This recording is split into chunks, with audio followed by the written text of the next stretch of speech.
கிறிஸ்துவுக்குள் பிரியமானவர்களே, வசன தீபம் என்கிற இந்த நிகழ்ச்சியின் மூலமாக நாம் தியானிக்க போகிற வேத வசனத்தை வாசிப்போம்.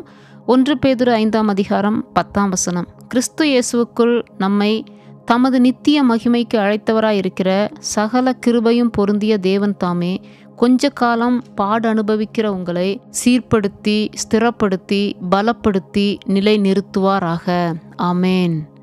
கொஞ்ச காலம் பாடு அனுபவிக்கிற நம்மை தேவன் என்ன செய்ய போறாராம்? சீர்படுத்துறார், ஸ்திரப்படுத்துறார், பலப்படுத்துறார், நிலை நிறுத்துவார். அதற்காக தான் நம்மளுடைய வாழ்க்கையில் சில பாடு அனுபவிச்சதனுடைய நோக்கம் கண்டிப்பாக நமக்கு வேணும். ஒரு முகாந்திரம் நிச்சயமாக நமக்கு தேவை. அதனால தான் ஆண்டவர் அந்த பாடுகளை நம்மளுடைய வாழ்க்கையில் அனுபவித்த பிறகு நாம் அனுபவித்து கொண்டிருக்கிற நாட்களில் ஆண்டவர் நமக்கு சில காரியங்களை அவர் செய்கிறார். என்ன செய்கிறாராமா? சீர்படுத்துகிறார். சீர்படுத்துறதுனா என்னன்னா, அந்த சிக்ஷையின் வழியாக, பாடுகளின் வழியாக நம்மளுடைய உள்ளத்தை பக்குவப்படுத்துகிறார். நம்மளுடைய இருதயத்தை அவர் தெளிவுபடுத்துகிறார்.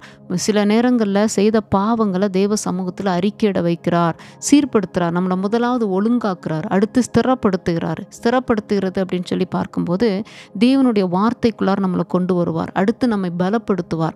பலப்படுத்தின பிறகு நிலை நிறுத்துவார். கடைசியில் நானே திராட்சை செடி, நீங்கள் கொடிகள், நீங்கள் என்னிலும் என் வார்த்தை உங்களிலும் நிலைத்திருந்தால் நீங்கள் கேட்டுக்கொள்வது எதுவோ அது உங்களுக்கு கொடுக்கப்படும் என்ற வேத வசனத்தின்படி கர்த்தருக்குள்ளார் நம்மை நிலைப்படுத்துவார். அதனால தான் ஒரு தேவ பிள்ளைக்கு பாடுகள் அனுமதிக்கப்படுகிறது.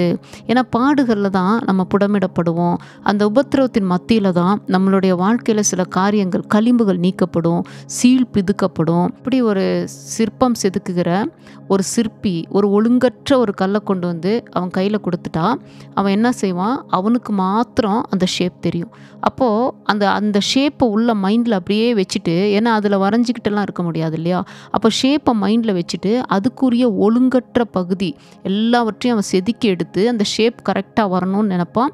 நிச்சயமாக அவனுடைய கையில் அந்த ஷேப் கரெக்டாக வந்துடும். ஆனால் ஒழுங்கற்ற அந்த ஷேப்புக்கு அதிகமாக உள்ளது, குறைவாக உள்ளது எல்லாம் என்ன செய்யுமா? நீக்கப்படும்.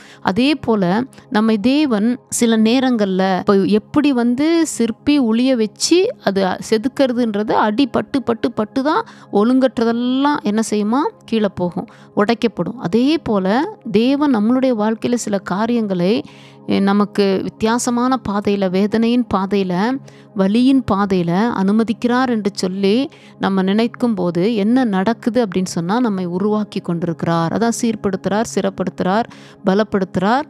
கிறிஸ்துவுக்குள்ளார நம்மை வார்த்தைக்குள்ளார நிலைப்படுத்துகிறார். புரியுதுங்களா?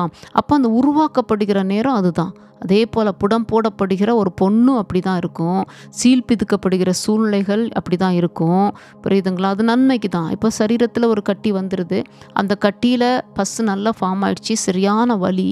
அதை நீங்கள் எடுக்காமல், பிதுக்கப்படாமல் இருந்தால் அது அப்படியே உள்ளேயே இருந்து அது செப்டிக் ஆயிரும். அப்போ அதுக்கு கொஞ்சம் வலியை தாங்கிட்டு அந்த சீல் பிதுக்கப்பட்ட பிறகு அந்த காயம் ஆறிடும். அதே போல் நம்மளுடைய வாழ்க்கையில் சில காரியங்களை, நம்ம நன்மைகளை பெற்றுக்கொள்வதற்காகவே சில காரியங்களை தேவன் அனுமதித்து அந்த சீல்கள் பிதுக்கி அதற்கு பிறகு நம்மை அநேக நன்மைகளை பெறும்படியாக அவர் மாற்றுகிறார்.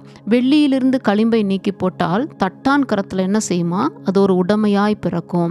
அதனால தான் அந்த களிம்புகள் நீக்கப்படுவதற்காக சில காரியங்கள் நம்மளுடைய வாழ்க்கையில் நடக்குது. ஏன்னா வேத வசனத்தில் நம்ம வாசிக்கிறோம், நாம் அவரிடத்தில் விசுவாசிப்பதற்கு மாத்திரமல்ல பாடுபடுவதற்கும் அருளப்பட்டிருக்கிறது. அப்போ தேவனுடைய அடிச்சுவடை பின்பற்றி நம்ம கடந்து செல்லணும் அப்படின்னு சொல்லி நம்ம நினைச்சோம் அப்படின்னா நிச்சயமாக நன்மைகள் மாத்திரம் அல்ல, அற்புதங்கள் மாத்திரம் அல்ல, அதிசயங்கள் மாத்திரம் அல்லங்க. அதே நேரத்தில் அவர்பட்ட பாடுகளில் சில காரியங்களும் நமக்கு அருளப்படும். நிச்சயமாக பாடுபடுவதற்கும் உங்களுக்கு அருளப்பட்டிருக்கிறது அப்படின்னு சொல்லி சில காரியங்களும் நமக்கு பாடுகள் மூலமாக தேவன் நம்மை சீர்படுத்துவார். புரியுதுங்களா?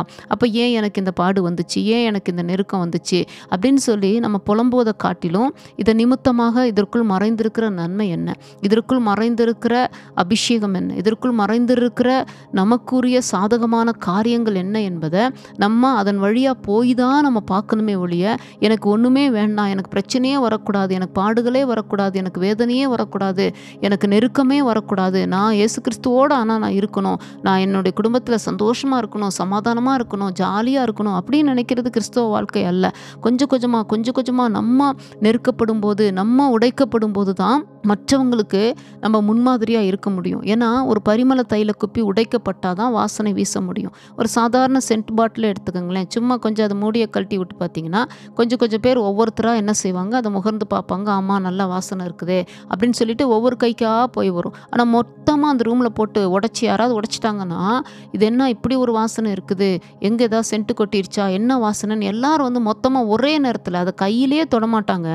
அந்த ஸ்மெல்லுலேயே எல்லாருக்கும் தெரியும், ஏதோ இங்கே ஒரு வாசனை அடிக்குது அப்படின்னு சொல்லிட்டு. அது என்னன்னா அந்த பரிமள தைல குப்பி உடைக்கப்படும் போது. அதே போல தான் நாம் உடைக்கப்படும் போது பலவிதமான காரியங்களின் வழியாக சில நேரங்களில் தேவன் அனுமதித்து நாம் உடைக்கப்படும் போது அதிலிருந்து வரக்கூடிய காலங்களில் வாசனை வீச ஆரம்பிக்கும். எல்லாமே கர்த்தருக்காக தான். என்னை பொறுத்த வரைக்கும் நான் சொல்கிறது எல்லாம் என்ன அப்படின்னா, நம்மளுடைய வாழ்க்கையில் நடந்து வருகிற ஒவ்வொரு காரியங்களிலும் தேவன் ஏதோ ஒரு மகிமையை, ஒரு நன்மையை நமக்கு வைத்திருக்கிறார் என்பதை நம்ம என்ன செய்யணுமா புரிந்து கொள்ள வேண்டும். இதுதாங்க முக்கியம். இன்னைக்கு நிறைய பேர் பாடுகள் வரும்போது, வேதனைகள் வரும்போது என்ன செய்கிறாங்க, பின்மாற்றமாக போயிடுறாங்க, டிப்ரெஷனாக போயிடுறாங்க. இல்லை, நம்ம கொஞ்சம் காத்திருந்து பார்க்கணும். ஏன் நம்மை நேசித்த தேவன், நமக்கு ரட்சிப்பை கொடுத்த தேவன், யாருமே கொடுக்க முடியாத, எவ்வளோ விலை கொடுத்தாலும் வாங்க முடியாத ரட்சிப்பை கொடுத்த தேவன் ஏன் நம்மளுடைய வாழ்க்கையில் இந்த நெருக்கங்கள் வரும்போது அமைதியாக இருக்கிறார் என்று சொல்லி நீங்கள் நல்லா சிந்திச்சு பார்த்தீங்கன்னா, நம்மை சீர்படுத்தவும், ஸ்திரப்படுத்தவும், பலப்படுத்தவும், நம்மை கிறிஸ்துவுக்குள்ளார நிலைநிறுத்தவும் தாங்க அவர் காத்திருக்கிறாரு. நமக்காக தான் அவர் இந்த நன்மைக்காக சில காரியங்களை வைத்து நம்மளுடைய இந்த பாடுகளின் பாதையில் நம்மை நடத்தி கொண்டிருக்கிறார். எல்லாம் முடிவு நன்மைக்கு. அதை நினச்சி சமாதானமாக இருங்க, சந்தோஷமாக இருங்க. கர்த்தர் உங்களை ஆசீர்வதிப்பாராக. ஆமேன்.